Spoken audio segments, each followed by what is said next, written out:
This is a CBS News Special Report. Hello, everyone. I'm Major Garrett in Washington. The affidavit used to support the search warrant for former President Donald Trump's Florida residence, known as Mar-a-Lago, has just been unsealed. The judge who approved that warrant ruled yesterday that the affidavit could be released after officials removed or redacted, that's the term, certain sensitive information. The Justice Department argued that releasing any portion of this document or the document in full could compromise its investigation. The judge, however, sided with requests from multiple news organizations, including CBS News, to partially unseal this document. You saw it scrolling on the screen just to my immediate right. I want to bring in our chief election and campaign correspondent, Robert Costa, who is in West Palm Beach, Florida, where this issue was decided. Bob, what do we know so far? Good to be with you, Major. CBS News is still digesting this affidavit, heavily redacted, many black lines throughout the document. But let it be known that this is a serious document. As I've been reading it, and we've been working with our team here, it's evident that the government believes, and this is why they believe they had probable cause to go into Mar-a-Lago, just across the water here in West Palm Beach, over on the Palm Beach side, to go into Mar-a-Lago because there are 15 boxes full of highly classified information, at times top secret information, sensitive compartmented information, dealing with the highest level of national security, national defense documents. Because they believe they had probable cause that those were in this storage facility at Mar-a-Lago and not properly stored, they're telling the judge here in West Palm Beach, Bruce Reinhardt, a federal judge, that they felt compelled to go in as part of this investigation into former President Trump's handling of documents. They also note in the second page of this affidavit that they believe there's probable cause of the crime of obstruction being committed, and they have evidence of that to also go in and went into Mar-a-Lago. So this is a serious case. The affidavit underscores it, but we're still trying to find out more about the specifics, which have been heavily redacted. Bob Costa with us. Thank you so much. Here's the document, ladies and gentlemen. It runs 38 pages. Jeff Pegues is at the table with me, as is Catherine Herridge. And before I turn to both of you, I want to note that a few moments ago at the White House, President Biden was participating in a women's equality event.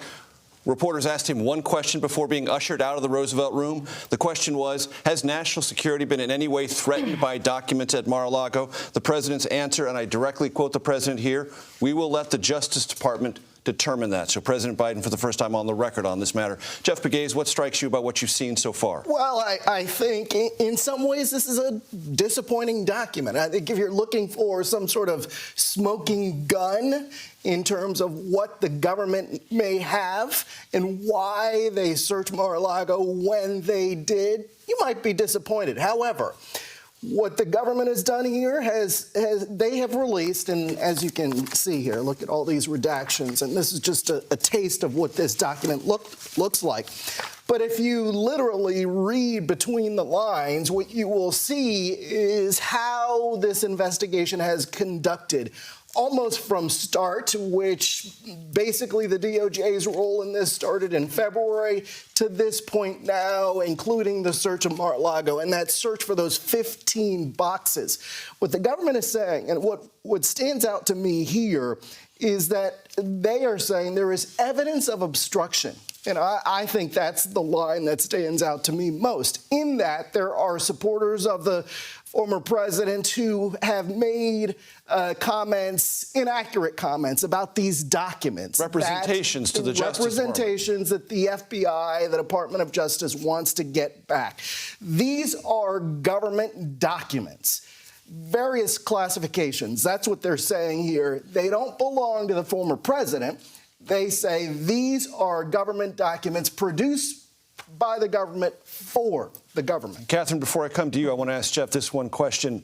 This piece of this 38 pages, extremely unusual for this to be seen at this stage of any investigation involving any American. True? Yeah, this is, this doesn't happen in every case that... affidavits usually do not appear until there's an indictment, and we're a very, very long way from that. Exactly. They stay sealed. The fact that this is out there, even though it's been heavily redacted, I'm sure there was a lot of hand-wringing. Some of that is played out in court. A lot of hand-wringing on the part of DOJ officials. You know why? Because there are still these echoes of 2016 and James Comey sort of making declarations about an investigation that ultimately a lot of people believe, played a role in the 2016 election. And so nobody wants to go back to that. And this attorney general has been very, he's been honest about the fact that we treat everybody the same. There is nobody above the law.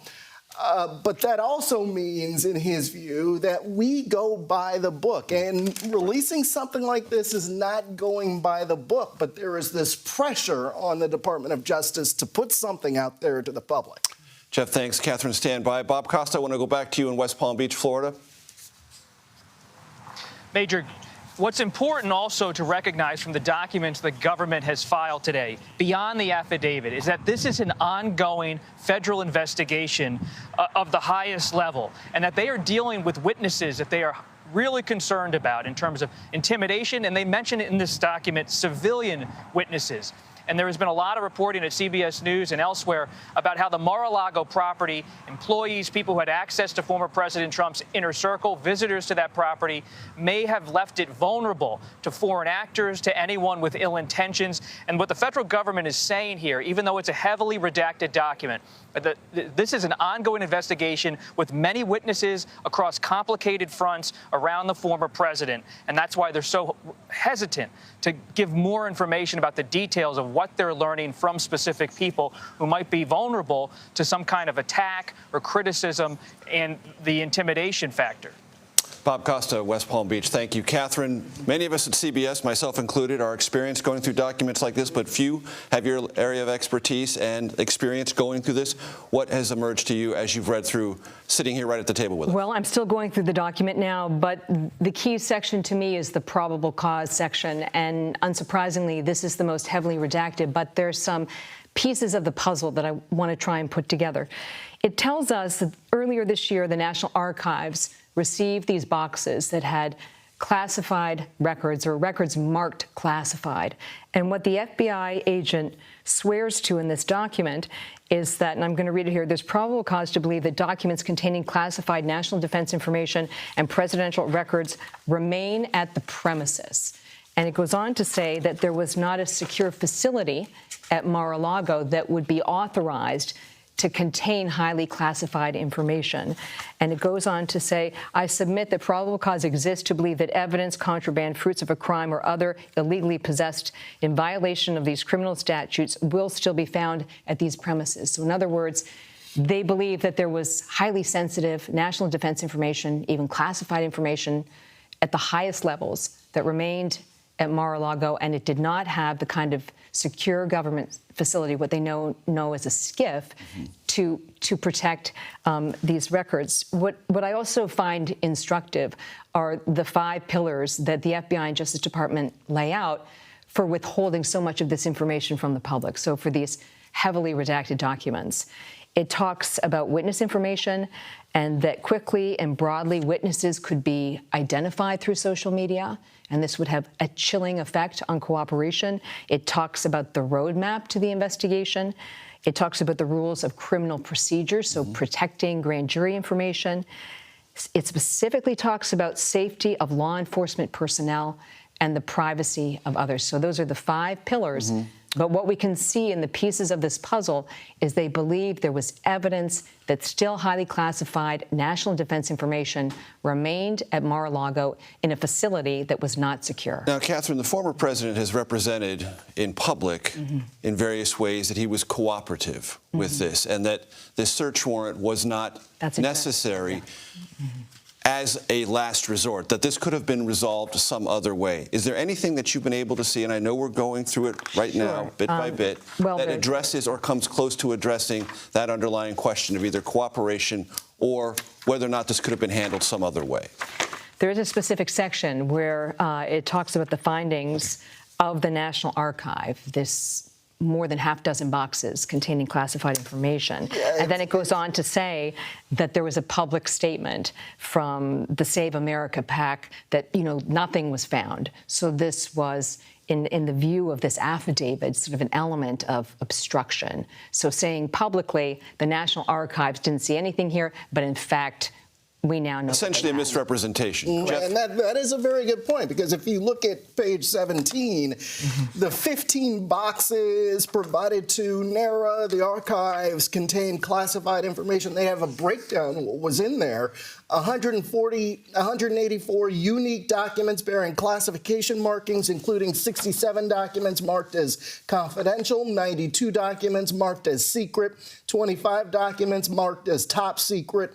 Further, the FBI agents, the document says, observed markings reflecting the following compartments: dissemination controls, HCS, FISA, Orcon, no foreign. I mean, these are all the kinds of classifications that we don't hear a lot about, right, but the government has. And it shows you that these aren't, personal mementos. According to the FBI, these are top secret, confidential documents that belong to the government. But, I've got to jump, sure. Catherine. Jeff Pegues, thanks very much. Catherine Herridge, thanks very much. Our thanks to Bob Costa in West Palm Beach.